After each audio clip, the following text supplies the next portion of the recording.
Ladies and gentlemen, hey, hi, how you doing? Welcome back to the channel. Thank you so much for stopping by with the Season 6 update within Warzone. We obviously got a pretty significant meta update. There were a lot of weapon changes. We also got some new weapons added to the arsenal. And so with that today, we are breaking down the overall Season 6 meta and discussing what the weapon adjustments actually did to the overall guns, the best, the mediocre, the worst, everything in between. As we get into the details, if you enjoy the video, do me a favor, drop a like on it, would be seriously appreciated. And if you're new here, you want to guarantee you are always up to date with everything going on in COD, be sure to hit that subscribe button, turn on those post notifications. We got a ton of awesome content coming up with the obvious meta breakdowns and loadouts coming up for the top 10 with Season 6, and of course MW3's beta and COD Next right around the corner as well. But of course, a familiar sight post update, we are here on our meta tier list with all, I think, 72 weapons now. 71 or 72 weapons is what we got.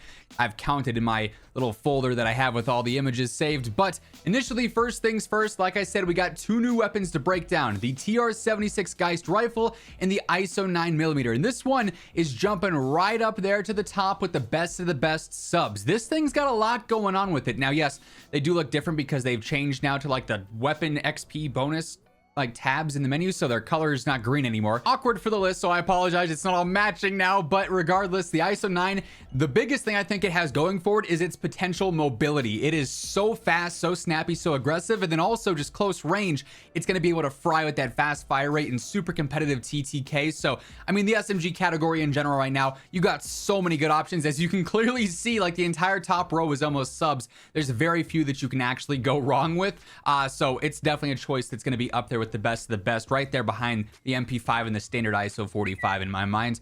And then the TR-76 Geist, also one of the better rifle options currently too. This one's also landing in the top tier area. It is almost a great combination of like the Cast-Off 7.62 pre-nerf and like a Lockman 5.56 or an ISO Hemlock, because it's got the power of a 7.62 gun with the recoil of a 5.56 or a Hemlock. It's so straightforward, so easy to use. So it's been a minute since we've had both the weapons for a season be this competitive, but they are both really good choices in my opinion. But then we get into my handy dandy list of everything that changed with this update, and there was a lot, so we're gonna be flying through these. You'll notice that the meta definitely has changed, but it also somewhat hasn't at the same time, and you'll see what I mean by the end of the video. But initially here, the Chimera actually got a lower torso buff, so it's now even better than before. Absolutely staying in this top tier area. Not something that's going to make it absolute meta, but still a great sniper support choice. The Advancer also got better, got a limb buff, a limb multiplier buff, which is great. Same deal as the Chimera, just even more competitive for sniper support now. Two great choices, probably my two favorite choices for sniper support. Now this one, I honestly just kind of feel bad about.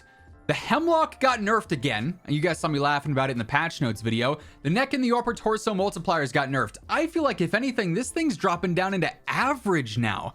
Like the Hemlock is just not it. Its TTK is so slow now.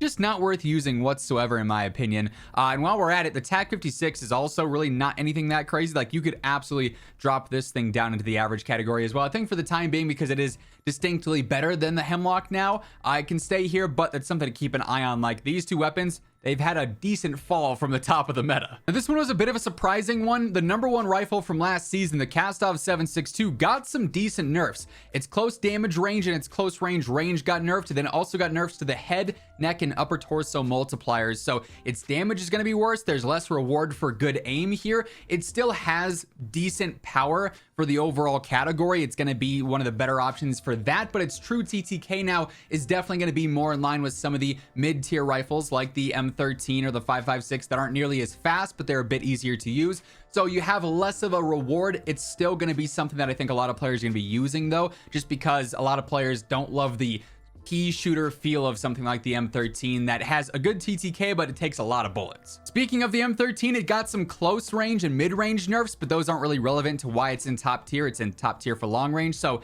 its sniper support style builds are worse now, but that's not where it thrives. This is an interesting one. The M13C actually got some solid buffs, close range damage, and its limb multipliers got buffed. And I feel like that brings it up into line with the other sniper support style rifles here with the Advancer and Chimera. It was already pretty good last season. It's now even better better for that. Like the TTK stats here are actually kind of impressive post update. So this is one that you might have been sleeping on before, worth probably revisiting. The M16, this is back in the news. It got a close range, a torso, and a limb buff. So its torso and limb multipliers are better now. Its close range is better now. Not really where it's thriving, and it's still so bad in application that it's just an average rifle at best. Now the Cronin Squall might finally be getting knocked down into competitive, where it probably needed to be some time ago, if I'm being honest with you. This is a weapon that has been going crazy for a long time, but they ended up nerfing its mid-range even more. Its long range now in full auto is very mediocre in terms of TTK, and now that its mid-range is even worse, it doesn't really have an area where it's going to thrive. Semi-auto, it's still decent. Fully auto, though, it's really not there. And with semi-auto, there's definitely better choices in top tier that we'll discuss. So it's not something that I value as a top tier weapon at all anymore. It's competitive for sure. You could still use it, but there are certainly some better choices. Right next to it, actually, the FTAC Recon, it actually got some solid buffs. Neck, torso, and limb, but it only has 15 rounds. So it just never will be able to really jump into top tier unless it somehow became like a one-shot kill, like broken crazy somehow. Unfortunately, that ammo capacity is so limited that it's a huge drawback. This is another interesting one. They buffed the Lockman 762, which as we know is the most broken TTK in the game, but it's limited by its recoil control being so just monstrously bad. But its close range got buffed, and then its neck, torso, and limb multipliers got buffed. So it's gonna hit harder now, and in the close range, if you're using that like SMG build that I've seen people using, it's gonna be nasty there. Thing is still busted, but also still very gimmicky. Now this is one that I am looking out for moving forward. I think this is gonna be a top long range option. The SO14, because it got buffed for close range, far range, and mid range. Its damage is better everywhere now. So if you can spam this thing accurately, it's gonna be really, really good. I think this is one that a lot of players are going to resort back to, going away from the Cronin Squall, maybe some. Fully auto, you could use this in the mid range or for resurgence. Really good choice here for this season, one that I think is gonna stand out some. Now the TAC V is still gonna be a top tier option. Honestly, might indirectly be better for the long range because of the nerf to like the 762. Maybe this comes back into the fold because of that, since they're going to be a little bit more similar now. But it actually got buffed for its close damage and its close range. So if you're in those situations, it's going to be better, but that's not really where the TAC V is used. So that's not a wildly important buff. Now, a lot of the pistols ended up getting adjusted here, but quite frankly, none of them are going to really ever peak outside of competitive. So while they're going to be different in this category, they're not ultimately the craziest buffs, and they're not game breaking by any means. But the Basilisk, close damage, mid damage, and far damage is better. That's really only relevant for close damage, though. Going to be a solid option and a competitive option for Akimbo, however. The Siege actually got its headshot and its lower torso nerfed. For some reason, they don't want the Siege to be the #1 pistol, but because it's full auto, it's probably going to remain there regardless. However, it's a lot more in line with the X13 auto now. The Magna, for whatever reason, got adjusted. Its close range got nerfed, its torso and limb multipliers got nerfed, and its mid damage got buffed. It's never going to be better than below average. This thing's recoil and magazine capacity and fire rate are just so bad. And then also the 50 GS got a close damage, a mid damage, and a far damage buff, so it's better, but also still ridiculously unforgiving, so that's not going to change anything there. Then also, the P890 ended up getting a mid damage, a far damage, a lower torso, and a limb multiplier buff as well. So this thing, I think, actually jumps up into competitive with some of these other options. For a semi-auto, it's looking really good now. Then also, in sort of coordination with that, the Daemon got a neck, torso, and arm multiplier nerf, so it's going to be a little bit worse, and I feel like balances out these two to make them very similar. Even though one's spammable and one's got the slower fire rate, their ultimate TTKs are not going to be too far apart if you're actually landing your shots. Then the X12 also ended up getting some buffs. It's close to mid damage, its neck, torso, and limb multipliers all got buffed, and quite frankly, I feel like that probably makes it a competitive choice as well. The pistols right now are all relatively decent for what they are. You know, you have to look at them as their own category since they're pretty niche as is, but they're all really good choices, and that X12 starter pistol is going to be looking nice. We also saw some shotgun changes. For the most part, the shotgun meta is pretty underwhelming, however, this year, which I think is a good thing. I can't stand shotguns. The Bryson 800 got a close to mid-range buff, so it'll have that further damage range now, but nothing too crazy. Still pretty unforgiving if you miss a shot. The 890 got a close range, a mid-range, and a far range nerf here, so it's going to be a little bit worse, bringing it more in line even with the 800 now. The Lockwood 300 got a lower torso and a limb multiplier buff. It also has that new attachment for like the double barrel that is fun, but if you miss your shots, you're probably going to end up in the gulag. You have to be so accurate with that, so that really keeps it in check. And then also the Guardian got a close range, a mid-range, and a far damage buff. So its damage and its ranges at all aspects are better now.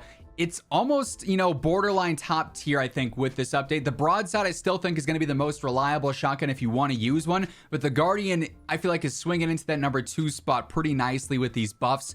Might seem this spammed a little bit more now. Now, just like with the pistols, we saw some sniper updates here, but because of how sniping works in this game, with them either being ridiculously slow or having terrible velocity, they're never really going to peak outside of, you know, competitive, just because for long range, yes, they're a great option, but there's also so many drawbacks to them as well that they really can't reach their full potential. Hopefully MW3 changes that, but the Carrick now is going to be a lot more in line with the Signal. Honestly, I feel like before you probably could have had the Carrick in average, probably where it needed to be, but now after this update it definitely belongs in competitive because they actually buffed its far damage, which makes it more competitive with what the Signal is now. So if you build them out similarly to one another, it's going to be kind of like a pick your poison type scenario. Also with that, the Signal's neck and upper torso got nerfed, so you really have to hit headshots with the Signal for it to get those easy 2-shot cracks and 2-shot knocks now. So these are much more in line with one another. And basically the SPX just became a bit more aggressive. Its close range and its mid range got buffed, and then its torso multiplier got buffed. That's not going to change it drastically because long range is where it's probably going to be used the most in its furthest damage range, but that's decent for aggressive snipers. And then to close things out, we get the SMG changes here, and initially the Bass P actually ended up getting buffed yet again. Its neck, torso, and limb multipliers all got buffed, and it's already been a on the rise weapon. Now it's going to be even more effective, especially for sniper support. We talked about this recently. It's a phenomenal choice for that, and I think maybe now the true number one. It's that and the MP7 right there with each other. Now the Fennec got a really interesting adjustment here because they buffed the close damage and the headshot multiplier. However, they nerfed the upper torso, so they really want you to hit headshots with this, and yeah, only can use it in that close damage range, obviously. Plus the magazine capacity with this TTK and its damage per mag just don't really work well together. It's basically just a solo specific SMG. Duos maybe, but even then you're pushing it. You're gonna get one knock and then be out of ammo, and that's just too much if you're in a hectic scenario. So it kind of caps out at competitive. But if you can land headshots with this thing, it's honestly going to be frying up close. Like, its TTK is actually one of the best in that first damage range with headshots included. Now the Shroud also got some interesting adjustments. They nerfed the semi-auto, so the single fire damage that's gonna be worse. That broken TTK is not really existing anymore. However, in burst mode, it still really got some great potential because they buffed the head, neck, and torso multipliers there. So in burst, if you can land those upper body shots, it's gonna be able to compete with the Lockman sub, the ISO 9mm, and the ISO 45, the Vaznev, so on and so forth. Really good for close range in bursts now. Now the Mini Bach, the poor Mini Bach, an SMG that really hasn't gotten much love. They buffed its mid damage range, but its close range damage is still so mediocre that it's not worth using still. Like, it's gonna be worse sniper support than something like the Bass P or the Vel, and it's worse than pretty much every SMG up close. It just doesn't do anything well, except for hold ammo. And then lastly, the MX9 got a buff, but unfortunately here, even though they did buff the neck, torso, and limb multipliers, its ammo capacity, just like the Fennec, is gonna keep it in competitive at max. If it had a 40-round mag, a 45-round mag,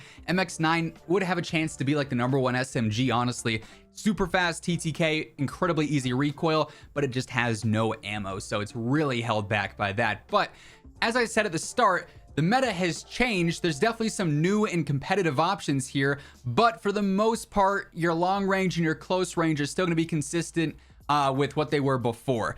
At least with the best of the best. We're talking the Wrap, we're talking the SO14, which is already pretty good before. Close range, especially without nerfs to the Lockman sub or the ISO 45, those are still clearly your number one and number two choices there. But at least you do have plenty of options if you're bored of those with things that are very close in overall TTK and ease of use and whatnot. You've got some good options here for sure, and it's nice to see our new weapons are pretty competitive. But that's how the Season 6 meta currently plays out. Let me know your thoughts on this down in the comments below. If you guys enjoyed the video, do me a favor, drop a like on it. And if you want to stay up to date with all things going on in COD, we obviously got loadouts for all these top tier weapons coming up here likely tomorrow. So stay tuned for that alongside everything else going on. Be sure to hit that subscribe button and turn on your post notifications on your way out.